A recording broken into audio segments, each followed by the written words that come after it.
Hello बच्चों, NEET 2024 में आप बचे हैं सिर्फ 60 डेज और इन 60 डेज में सभी का टास्क होगा कि भाई फिजिक्स, केमिस्ट्री, बॉटनी, जूलॉजी के हर यूनिट को कवर करें, उनकी प्रैक्टिस करें और अगेन एंड अगेन रिवाइज करें ताकि हम नीट में बहुत अच्छा स्कोर करें और फाइनली हमें अच्छा कॉलेज मिले।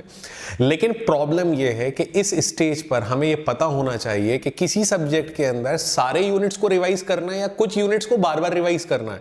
तो बच्चों, आज मैं आपको बताने वाला हूं केमिस्ट्री के वो डू और डाई चैप्टर्स जो आपको नीट 2024 से पहले बहुत अच्छी तरह प्रिपेयर कर लेना है।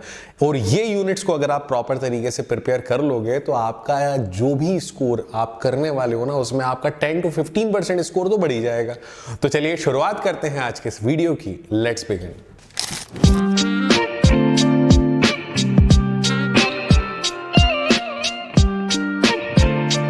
केमिस्ट्री के डू और डाई चैप्टर्स या यूनिट्स में सबसे पहले हम बात करते हैं ऑर्गेनिक केमिस्ट्री की। बच्चों, ऑर्गेनिक केमिस्ट्री क्लास 11th में हाइड्रोकार्बन जीओसी में आती है, क्लास 12th में हमारे पास अलग अलग यूनिट्स आते हैं।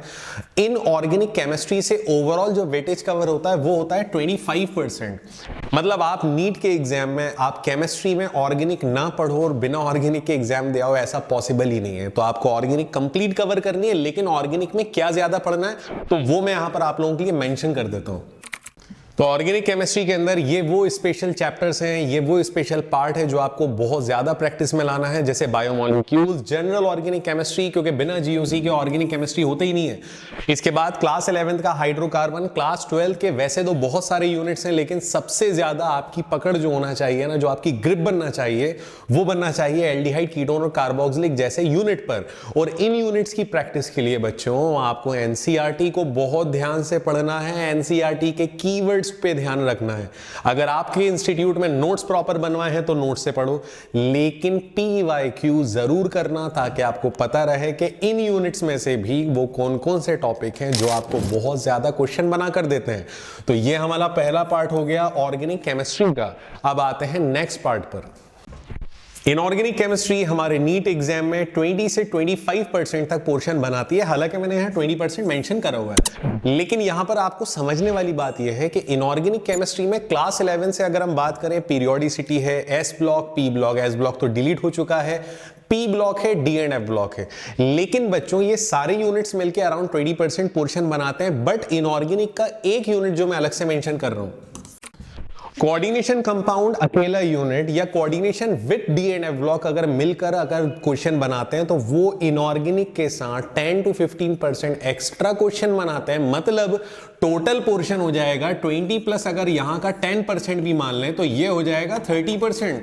तो आप सभी लोगों को इस बात का बहुत ज्यादा ख्याल रखना है कि आप जब इनऑर्गेनिक केमिस्ट्री पढ़ोगे तो आप इनऑर्गेनिक केमिस्ट्री में P block, D and F block तो पढ़ोगे, बट कोऑर्डिनेशन कंपाउंड पर ज्यादा से ज्यादा आप प्रैक्टिस करोगे, जहां पर वीबीटी, सीएफटी जैसे टॉपिक, आइसोमेरिज्म जैसे टॉपिक आपको अगेन एंड अगेन क्वेश्चन बनाकर देते ही देते हैं। तो बच्चों इनऑर्गेनिक केमिस्ट्री तो ठीक है, बट इनऑर्गेनिक का स्पेशल पोर्शन जो अलग से क्वेश्चन बनाता है वो मैंने सेपरेट यहां पर मेंशन कर दिया है। तो आप इसकी प्रैक्टिस ज्यादा से ज्यादा करना। केमिस्ट्री का थर्ड पोर्शन फिजिकल केमिस्ट्री, जो हमारा 18 से 20%, 18 to 20% वेटेज कवर करता है हमारे एग्जाम में। अब आप कहोगे सर ये तो 100% हुआ नहीं, मुझे मालूम है 100% नहीं हुआ। फिजिकल केमिस्ट्री के अंदर अगर हम बात करें तो वैसे फिजिकल केमिस्ट्री में क्लास 11th और क्लास 12th के अलग अलग यूनिट्स हैं, लेकिन कुछ यूनिट्स को मैं अलग से मेंशन कर रहा हूं, उनका परसेंटेज अलग से बता रहा हूं। जैसे फिजिकल केमिस्ट्री जब आप पढ़ोगे तो सबसे पहले आपको थर्मोडायनेमिक्स को अलग से रिवाइज करना है,